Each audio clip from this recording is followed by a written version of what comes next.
Bismillahirrahmanirrahim. Assalamualaikum warahmatullahi wabarakatuh.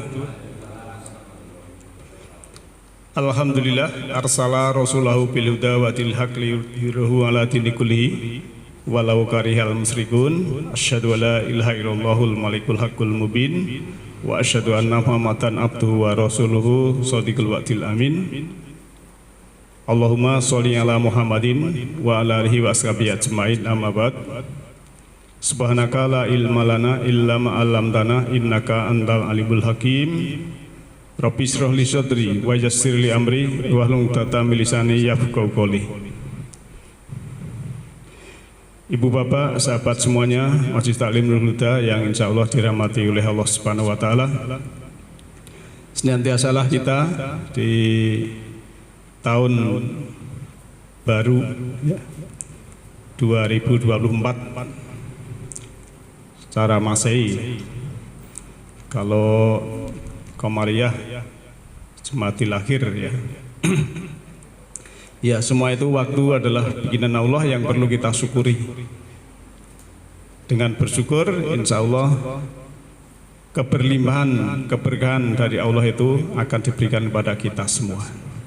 Dan salah satu syukur untuk perbuatan adalah kita taklim bersama untuk bisa menyelami, mendalami, memahami wahyu Allah, sehingga kita nanti untuk jalan pulang itu tidak tersesat. Kita tahu caranya pulang, kita tahu nanti pulang kemana jiwa kita, dan kita sadari bahwa kita ini sebenarnya adalah yang penting jiwanya. Kalau casing ya ibaratnya kalau gelas itu diisi air harganya ya paling 1.000, tapi kalau diisi madu satu gelas harganya sudah mungkin 100.000. Maka jiwa itulah yang penting. Dan harus kita ingat pula bahwa Allah selalu bersama kita, ya, bahwa wa idza sa'alalka ibadi ani fa inni qarib. Apabila hambaku bertanya tentang aku, bahwa aku ini dekat. Jadi kita harus menyadari bahwa Allah itu dekat. Allah aqrabu min hablil warid, min hablil warid ya. Jadi Allah itu lebih dekat dari urat nadi leher kita, itu harus kita sadari. Manakala kita menyadari, insya Allah kehidupan kita ini akan terkendali, jiwa kita akan selalu sadar. Jadi hidup dalam kesadaran. Jangan sampai kita hidup tapi tidak hidup. Maka tema malam ini, karena ini bulan Januari ya, memulai hidup yang sesungguhnya. Sebab banyak orang yang sebenarnya hidupnya sudah lama ya, tapi belum ada kesadaran. Begitu sadar, tapi hidupnya sudah di ujung kehidupan baru sadar. Nah inilah maka kita harus memulai ya hidup yang sesungguhnya itu dengan kesadaran ya, selalu, setiap saat dan kapan saja. Ibu bapak yang saya hormati, manusia itu kadang banyak sekali dalam hidup yang sebelumnya harus keberlimpahan kebahagiaan ya. Harusnya itu Allah sudah memberikan keberlimpahan kebahagiaan untuk kita semua ini. Tapi kadang ada sebagian kita yang merasa hidup ini adalah beban. Jadi orang kadang mengatakan cari duit itu sulit, golek gawe ini angel. Terus hal-hal yang memberatkan atau seakan-akan yang mendengarkan beban ya. Padahal Allah sudah memberikan fasilitas yang sangat luar biasa. Kalau ada istilah la yukallifullahu nafsan illa wus'aha ya, Allah tidak membebani suatu jiwa atau diri illa wus'aha, kecuali kemampuannya atau usaha dari wasi'ah itu luas. Keluasannya itu seberapa, itulah sebenarnya gitu. Jadi kalau orang dalam kehidupan ini merasa rekoso, itu sebetulnya ya perlu di manage pikirannya, perlu di perhatikan apa itu sudut pandangnya. Jadi dalam hidup ini yang penting adalah sudut pandang, Pak. Kan dulu sudah saya pernah ya, saya gambarkan seorang guru bekerja di sekolah swasta. Titelnya sama, pekerjaannya sama, masuknya sama. Tapi yang satu ini kalau ditanya, wah di sana itu gajinya sedikit, ketat sekali, kurang gini, kurang ini dan sebagainya. Padahal yang satu ditanya, wah alhamdulillah saya bisa kerja di sana, anak istri saya bisa makan, anak saya bisa sekolah, dan saya senang sekali di sana itu banyak teman yang baik-baik. Ini kan sama-sama satu kerjaan, ijazahnya sama, usianya mungkin sama, itu ada sudut pandangnya berbeda. Nah, maka sudut pandang itu adalah penting. Jangan sampai kita keliru sudut pandang kita sehingga kita menilai kehidupan ini seakan-akan beban yang sangat berat. Tapi kalau kita mengetahui, oh ternyata Allah sudah memfasilitasi ya tubuh yang sempurna, pikiran yang sempurna, jiwa yang sempurna, itulah sebenarnya modal yang utama. Sebab banyak sekali orang yang tidak menyadari ya. Jadi istilahnya masih tidur, jiwanya itu masih tidur. Belum bangkit, belum bangun, belum hidup yang sesungguhnya. Maka kalau disindir dalam Al-Quran ya, dalam surat Al-A'raf 179 ya, itu kan Allah sudah mengatakan a'udzubillahi minasyaitonirrajim walaqad dara'na li jahannama katsiran minal jinni wal insi lahum qulubun la yafqahuna biha walahum a'yunul la yubsiruna biha walahum adanul la yasma'una biha ulaika kal an'ami balhum adallu ulaika humul ghafilun. Jadi Allah sudah mengatakan walaqad, wa itu dan, lamnya lam takkid artinya sungguh, qad artinya sungguh. Jadi dan sungguh-sungguh dzarokna kami isi li untuk jahanam ya. Di siapa? Kasiron kebanyakan ya minal jinni wal insi dari jin dan manusia. Jadi jahanam itu diisi dari jin dan manusia. Ya. Ini kok akibatnya di jahanam? Sebabnya apa? Sebabnya adalah ya. Karena apa? Sebabnya ada lahum bagi mereka itu ya kulubun, punya kolbu, punya detektor, tapi layaf kohunabia, tidak untuk memahami, tidak untuk istilahnya mengerti. Walahum ayunul la yubsiruna biha, dan dia juga punya mata tapi tidak untuk melihat ya, tidak untuk melihat supaya dia itu mengerti. Walahum adanun, dan dia juga punya telinga la yasma'una biha, tapi bukan untuk, tidak untuk mendengar. Ulaika kalam, disebutkan Allah ulaika, mereka itu ka seperti al-an'am adalah binatang ternak. Balhum adolu, bahkan mereka itu lebih sesat. Ulaika humul ghafilun, mereka itulah orang-orang yang lalai atau orang-orang yang lengah. Jadi orang yang lengah itu namanya lalai, Pak. Orang lalai gitu, lalai gitu, lali ragelingan, lengah gitulah. Jadi misalnya penjenengan dapat undangan malam ini, tapi lali kelingan esok-esok, itu namanya lalai. Tapi lalai itu tidak kelingan. Nah maka ini sebetulnya kalau dengan binatang ternak aja lebih sesat, ini kan berarti belum hidup yang sesungguhnya. Artinya kalau hidup yang sesungguhnya itu harus satu menggunakan kolbu ya. Saya sering menyatakan ya, mengatakan bahwa jiwa kita ini ada sudur, tempat kesadaran. Dalam sudur ada kolbu sebagai detektor ya. Kolbu itu bisa memikir, melihat ini baik, ini buruk, ini bermanfaat atau tidak, kolbu. Masuk lagi ada fuad ini ya, hati nurani yang bisa menampung cahaya ilahi dari Allah itulah. Nah ini harus kita isi, kalau tidak ya maka istilahnya kalau Allah itu wadzohiru wal batinu, yang maha dohir dan yang maha batin.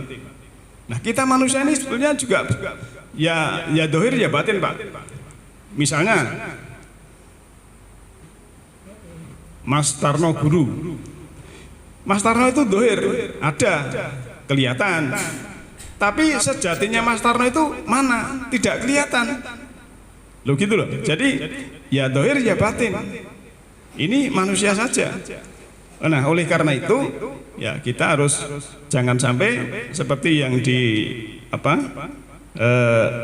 sindir Allah tadi, ya, bahwa orang yang sejatinya tidak hidup itu adalah seperti binatang ternak. Kenapa binatang ternak kok tidak binatang liar, ya? Karena kalau binatang liar itu bangun tidur cari makan sendiri. Kalau binatang ternak, jenengan punya ayam belum dipakani keluar itu kan mubeng ya, atau apa gitulah, yang ternak-ternak itu, ya pasti beda. Kalau liar, udah liar gitu. Nah, oleh karena itu maka mari kita beranjak sana melihat ayat Allah yang berhubungan dengan hidup yang sesungguhnya ini.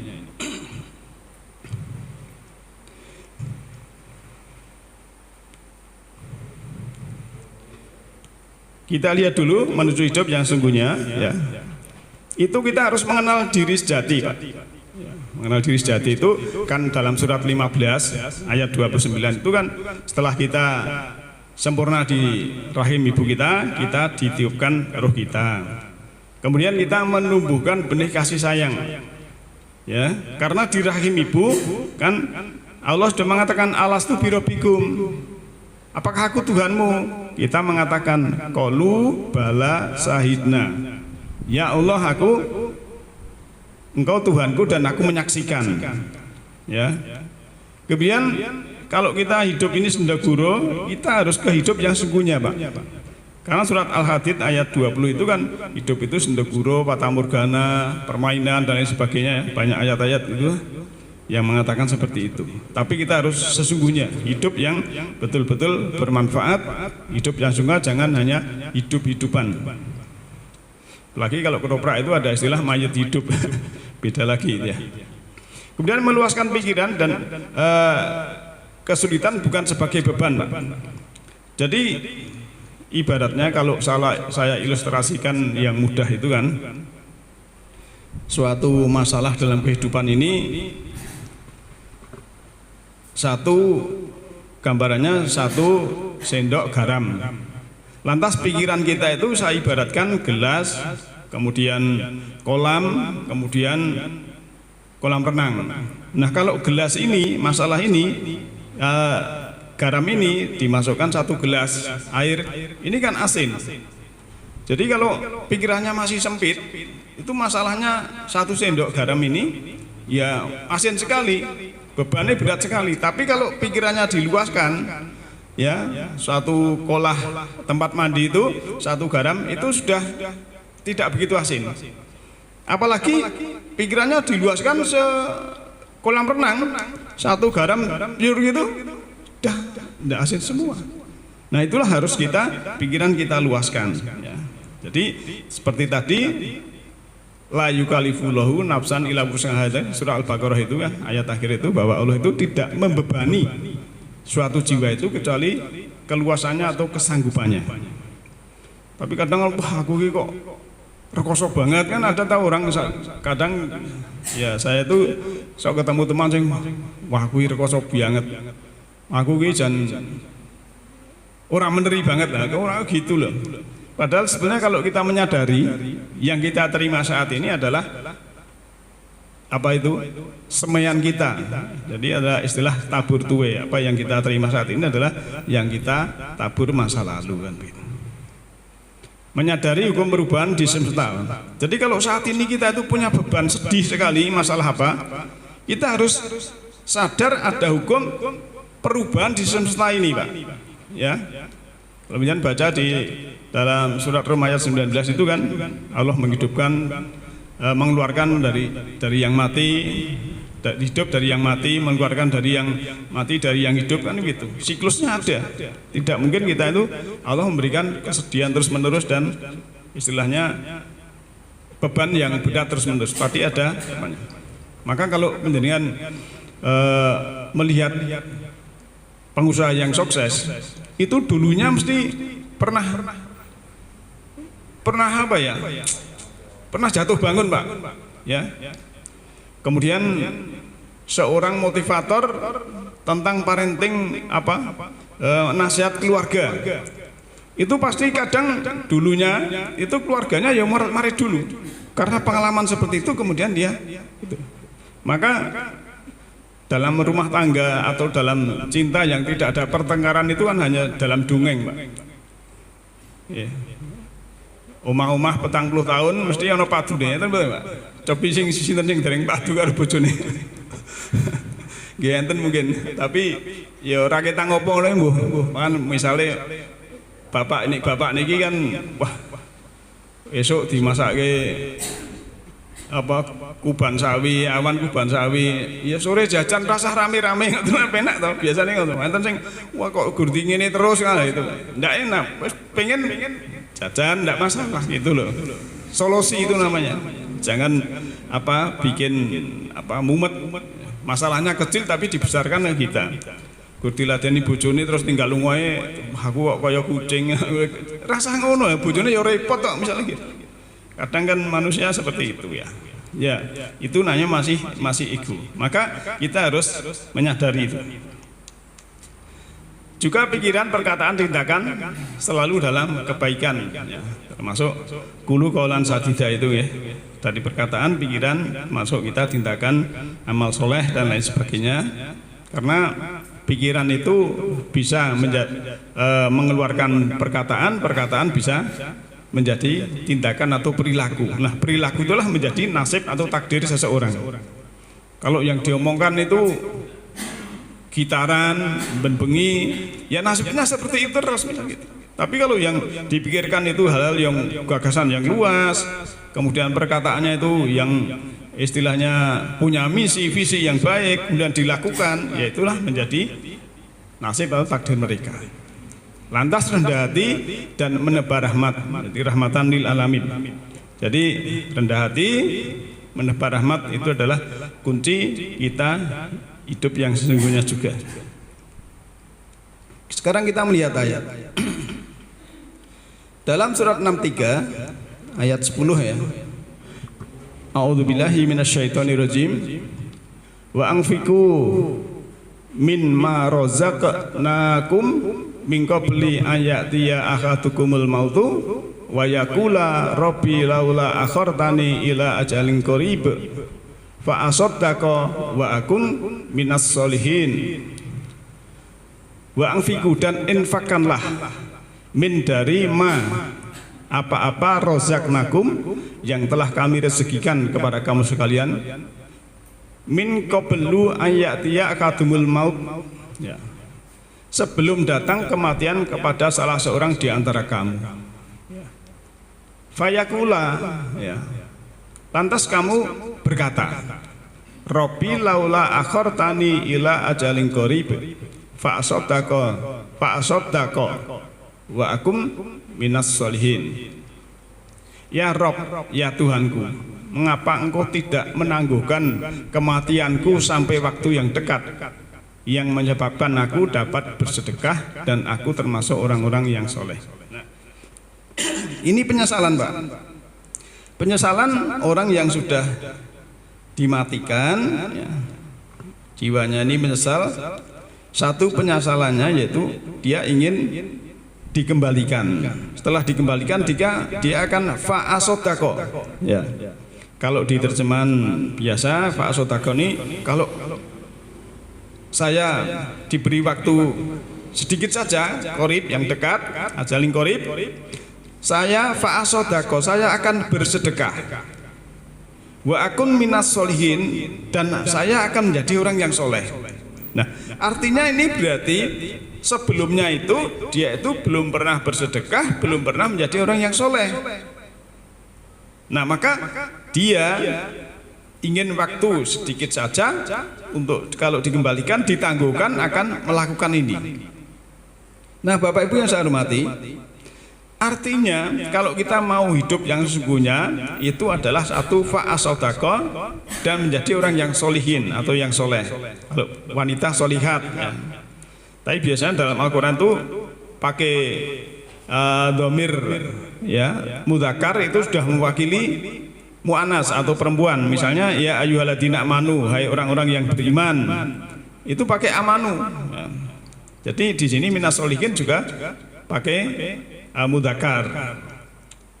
Nah, artinya ya, dalam ayat ini bahwa orang yang hidupnya belum sesungguhnya itu ada penyesalan karena dia belum bersedekah dan belum menjadi orang yang soleh.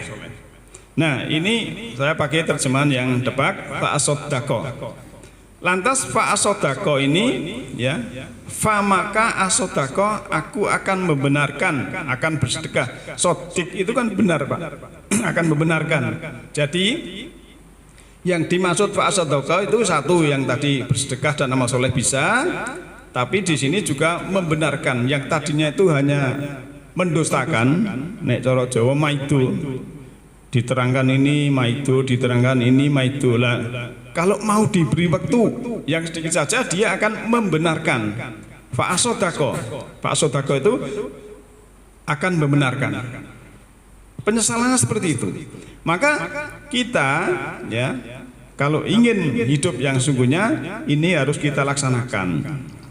Yang namanya sedekah itu bukan hanya uang, ya, tenaga itu juga untuk sedekah bisa ilmu, keterampilan, skill, kemudian ya banyaklah macam-macam yang hubungannya dengan kebenaran.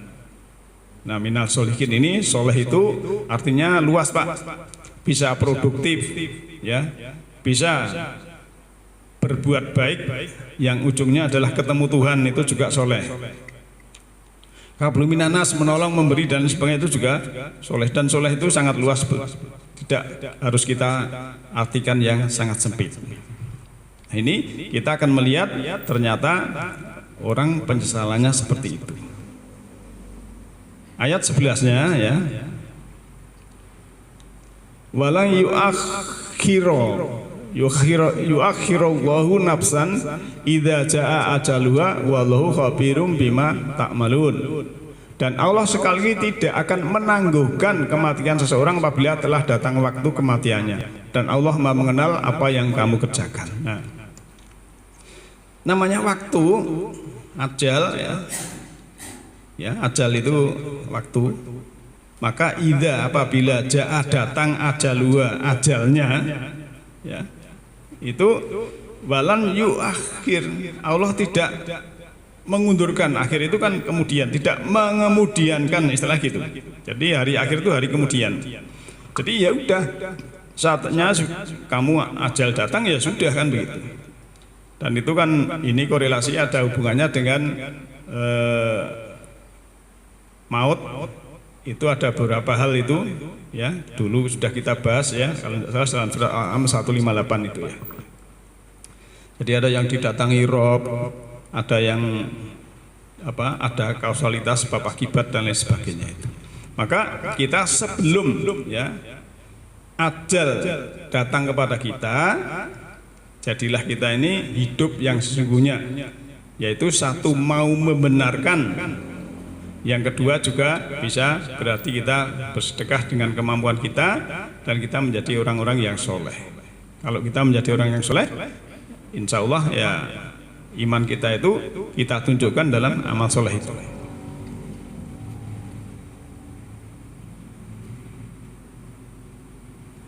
Kita lanjut. Belum hidup dengan sungguhnya karena faktanya manusia yang tidak memanusiakan manusia sekarang adalah karena manusia tidak bergerak di posisi yang mencintai fitrah diri mereka sendiri. Justru malah sebaliknya, mereka mengoyak diri mereka oleh ego. Akhirnya sangat sedikit yang mencintai diri dan membagi cinta tulus ini kepada manusia lain. Padahal cinta tulus ini adalah anugerah Zat Maha Pecinta. Manusia adalah bagian dari semesta, sementara semesta adalah keterhubungan abadi. Mencintai diri adalah mencintai semesta untuk semesta. Kita seharusnya menjadi penyampai cinta tulus Zat yang Maha Pencipta. Nah, Jadi sebetulnya Bapak Ibu sekalian, kita lahir itu ya di dalam surat Ali Imran ayat 6, waladzi yusawirukum fil arhami kaifa yasha la ilaha illa huwal azizul hakim. Bahwa kita di dalam rahim itu sebetulnya kita sudah diberi benih kasih sayang. Jadi setiap manusia kita semua itu sudah diberi benih kasih sayang. Rahim itu kan kasih sayang artinya. Nah, dari setiap individu manusia ini, benih-benih ini ada yang dilemparkan di semak belukar, ada yang ditaruh di halaman, ada yang mungkin dibuang di batu, ada yang bikin polybag dikasih unsur hara, pupuk dan sebagainya, semua ditaruh di situ. Ada yang ditaruh benih ini di kebun yang tanahnya subur. Ini macam-macam, sehingga pertumbuhan dari kasih sayang tiap orang itu berbeda-beda karena dia istilahnya menaruhnya benih itu di tempat yang berbeda. Padahal aslinya sama, ya, modalnya juga sama, isinya sama, tapi karena beda dalam penempatan sebuah benih ini, akhirnya orang itu kasih sayangnya beda-beda. Sehingga kalau gersang yang tumbuh itu bukan kasih sayang tapi ego, Pak. Ego itu akhirnya ibaratnya kan keras, Pak. Keras itu kalau es batu dibenturkan kan ambiar, Pak. Tapi kalau lembut air dengan air enggak apa-apa, Pak. Jujur gitu. Contoh ya. Belum lama ini ya, kemarin itu di Boyolali kan ada kampanye gitu aja. Karena ya, knalpotnya ganggu, ya, di sana ada bapak-bapak yang main volley atau apa terganggu, kemudian negur dan itu terjadi. Kalau terjadi ego keras sama keras kan terjadi, Pak, benturan toh. Seperti tadi saya gambarkan. Es batu itu keras, sama es batu benturkan pasti pecah. Tapi kalau lembut dengan lembut, air dengan air, tidak masalah, Pak. Itu loh. Maka benih tadi yang Allah sudah memberikan benih kasih sayang itu harus kita tumbuhkan. Dan ini untuk menumbuhkan benih kasih sayang itu tidak harus titelnya tinggi, jabatan tinggi, harus kaya, harus punya, bukan. Bahkan mungkin orang desa, ya, petani, ya, itu bisa tumbuh benih kasih sayangnya karena dia memang penuh hidup dalam kesadaran. Belum tentu orang kota itu malah benih kasih sayangnya. Wong kutha itu ditekoni kampung jano ngerti kadang sok ora dituduhke, malah sok kadang diblasokke. Misalnya gitulah. Tapi kalau jenengan teng desa, kutha gur tekon mesti dituduhke, Pak. Jujur mboten bakalan malah kak terke nek perlu diampirkan ngombe sik gitu. Gitu. Ya itu, tapi tidak semua orang kota jelek itu ya, tidak. Maksud saya ya, itu kebanyakan orang desa itu masih menumbuhkan kasih sayang itu seperti itu. Jadi diri kita adalah sekantong cinta yang penuh keajaiban. Tugas kita adalah menyadari ya sekantong cinta yang tidak terbatas itu, lalu menyebarkannya menjadi keajaiban yang nyata. Kemampuan untuk merenungkan batin diri sendiri merupakan komponen penting dari kesadaran diri. Semakin sadar seseorang, maka semakin dia menyadari kondisi batinnya, dan itu bisa kita asah, yaitu untuk refleksi diri yang membantu merenungkan kondisi batin. Jadi memang kuncinya adalah makanan jiwa, makanan batin ini harus kita beri nutrisi, beri makanan gizi ya. Nah, Ibu Bapak yang saya hormati, sekarang jiwa yang selalu tumbuh supaya kita hidup dalam ya hidup sesungguhnya, bukan hanya hidup-hidupan ya, yaitu semesta menghormati proses, dan kalau diri kita ingin mengetahui persis masa depan kita, maka tengoklah 3 hal ini. Pertama, tengok apa yang sedang kita lakukan sekarang. Kedua, apa yang menyibukkan pikiran dan perasaan kita sekarang. Ketiga, apa yang sedang kita proses sekarang. Ini harus kita pikirkan. Masa waktu sekarang selalu menjadi jawaban yang tepat. Jadi jangan berlari dari saat ini di sini sekarang. Kita genggam, ini adalah waktu kita, kesempatan kita, anugerah kita. Jadi waktu kita tuh saat ini harus kita manfaatkan sebaik-baiknya. Tahu-tahu sudah 2024. Kan begitu Pak, hidup ini kan ngerti-ngerti wes, ngerti-ngerti terus gitu aja ya. Dulu belum punya cucu, sekarang punya cucu, misalnya gitu. Maka harus waktu itu kita manfaatkan sebaik-baiknya untuk menumbuhkan kasih sayang tadi. Benih kasih sayang yang Allah berikan kepada kita. Sekarang kita melihat ya, ini ayat yang kita lewati saja ya.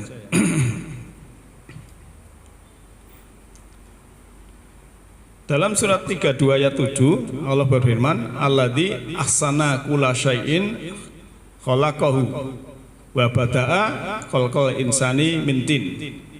Jadi Allah itu yang membuat segala sesuatu yang Dia ciptakan itu sebaik-baiknya dan yang memulai penciptaan manusia dari tanah. Di sini kita lihat Arabnya ya, alladzi ya, zat yang ahsana ya, sebaik-baik ya, kulla syai'in, tiap-tiap sesuatu khalqahu yang diciptakannya. Jadi yang diciptakan Allah itu sebenarnya semua untuk kebaikan, tidak untuk keburukan. Nah, maka kita manusia ini harus bisa menumbuhkan yang baik-baik itu. Maka sering saya sampaikan, mari kita memayu hayuning bawono, mempercantik dunia yang sudah cantik, memperindah dunia yang sudah indah. Caranya ya tadi, kita harus melembutkan pikiran, meluaskan pikiran. Karena kalau kita pikirannya sempit, kemudian terjadi sesuatu hal, itu mudah meledak. Yang namanya tabung gas, itu kan karena tempatnya sempit, ingin mengeluarkan yang ada di dalam itu kan harus meledak, Pak. Dan itu kan juga karena apa? Tidak bisa memuat apa yang ada di dalamnya. Tapi kalau istilahnya luas, tidak ada masalah. Sekarang kita akan melihat dulu ya,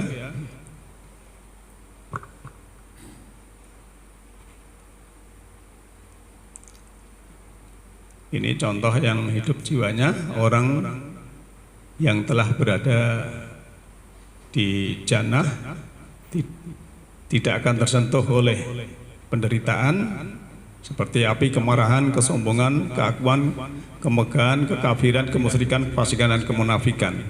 Karena dirinya telah terlindungi oleh air sungai yang mengalir di dekatnya. Di jannah tadi air itu berupa kesabaran, keikhlasan, syukur, takwa, tawakal, iman, zuhud, ihsan ya. Kemudian ada kitab, hikmah, petunjuk dan lain-lain. Itu luas, nanti kita bisa melihat lagi. Contoh yang hidup raganya mati jiwanya. Nah ini. Jadi ada contoh Pak, raganya ya, hidup raganya tapi mati jiwanya. Mari kita lihat ya.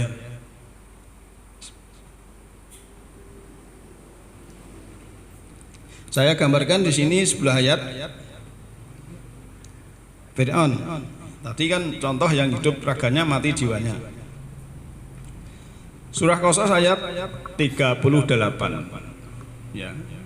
Wa qala fir'aunu ya ayyuhal mala'u ma alimtu lakum min ilahin ghairi fa'au kidli ya hamanu alatin faj'alli sarhan la'ala atla'u illa ilahi Musa wa ini ladunuhu minal kadhibin. Jadi ini Fir'aun ya, yang hidup raganya tapi mati jiwanya. hai pembesar kaumku, aku tidak mengetahui Tuhan bagimu selain aku. Berarti Gusti Allah Tuhan ini gurahku tok, ya. Maka ya bakarlah hai Yaman untukku tanah liat.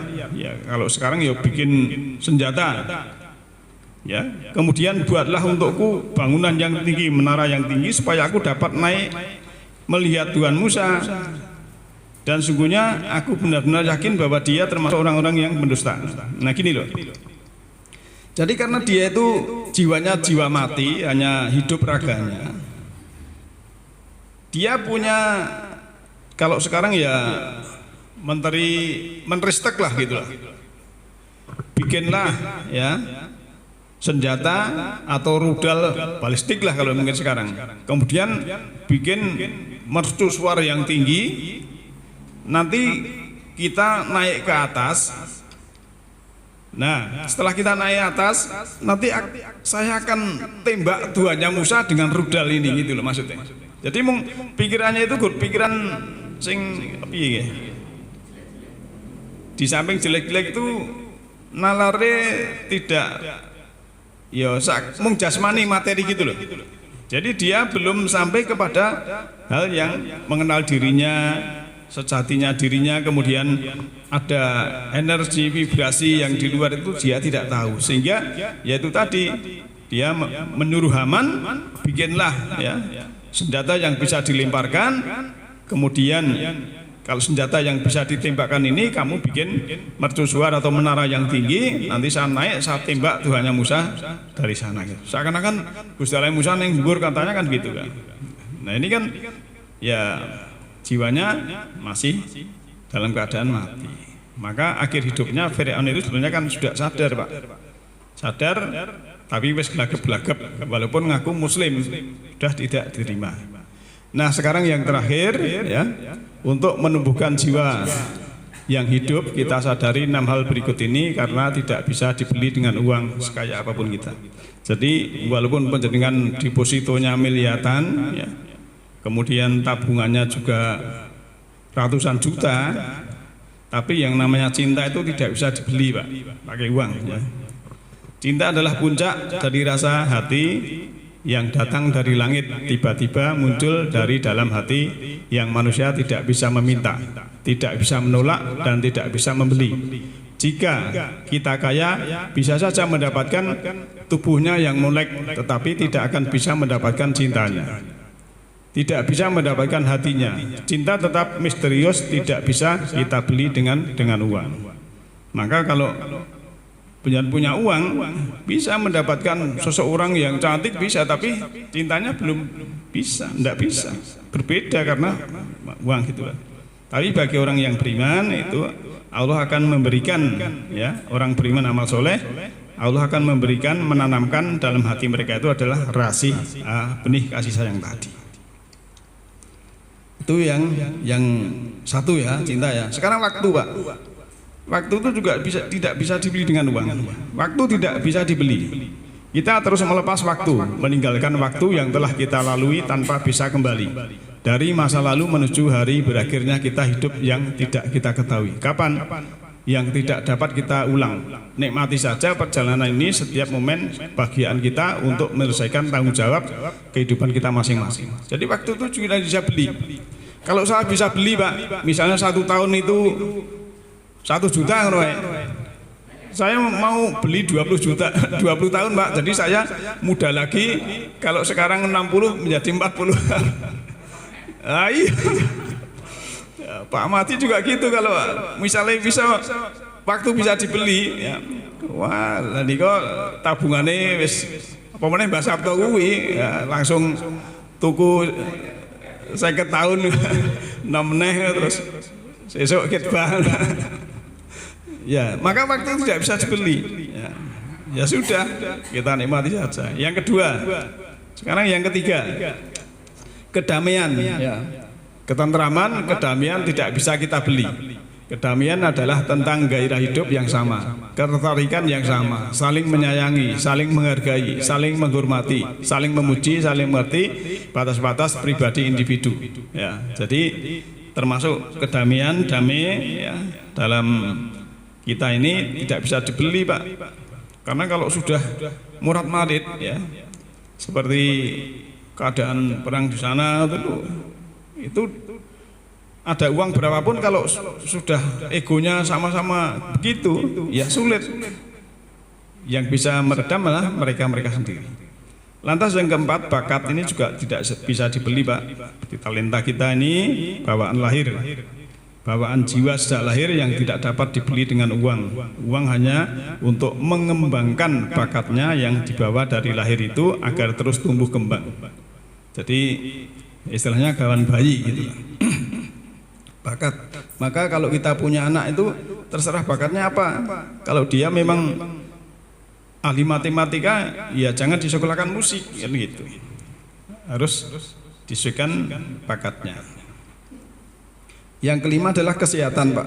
Kesehatan hanya bisa didapat dari memelihara pikiran dan hati tetap bahagia, menjaga pola makanan sehat dan olahraga. Uang hanya untuk membayar asuransi kesehatan, mengobati sakit, bukan untuk mendapatkan kesehatan. Sekali dokter telah melakukan operasi organ kita, maka tubuh kita akan ringkih seumur hidup yang tak akan pernah dapat kembali seperti semula. Badan kita akan ringkih seumur hidup sehebat apapun metode operasinya. Nah, kesehatan juga tidak bisa dibeli dengan uang, Pak. Kalau bisa, ya, para direktur ataupun konglomerat itu, ya, itu pasti siap kabeh awake bayar piro gelem. Tapi itulah ya namanya sunatullah, ya harus berlaku hukumnya. Tua, kemudian ibaratnya daun ya kalau sudah kuning ya jangan minta hijau lagi. Daun sudah kuning harus jatuh ke bawah menjadi kompos. Suatu saat nanti diserap akar, nanti akan pucuk lagi, akan tumbuh lagi. Harus begitu disadari. Tapi kalau serakah seperti dalam surah Al-Baqarah itu kan ingin hidup 1000 tahun lagi kan gitu kan. Jadi kita dengan usia itu tidak usah serakah. Ya, jalani aja kehidupan ini. Ya, kita harus tahu jalan pulang begini, di sini begini. Begitu ya. Sekarang terakhir, Pak, 6. Teman sejati. Ya, banyak uang bisa mengumpulkan banyak teman, tetapi bukan teman sejati, Pak. Jangan punya uang, yo jajan, wah jajak kirono, ya saat tidak itu kehendak, tapi belum tentu teman sejati. Mereka bisa mengumbar rahasia kehidupan pribadi kita mana saja. Teman sejati adalah kita bisa curhat privat, live, ya pribadi kita ini tanpa rasa khawatir bakal ada orang lain yang bakal mengetahuinya selain teman sejati. Nah, teman sejati itu ada keikhlasan berteman, Pak. Nek teman sejati itu misalnya diceluk karane ora loro. Nggih ta, Pak? Kanca kentel teman sejati niku celuk karane ora loro, pun. Niku mang praktek dhewe, pun. Nek kula ya ngalami bisane jek zaman Jokowi celukane ini gitu. Celuk karane ora apa-apa gitu. Tapi nek sing nyeluk ya mungkin lesu. Nah, ini dari beberapa 6 ini tidak bisa dibeli dengan uang walaupun kita kaya raya. Nah, Bapak Ibu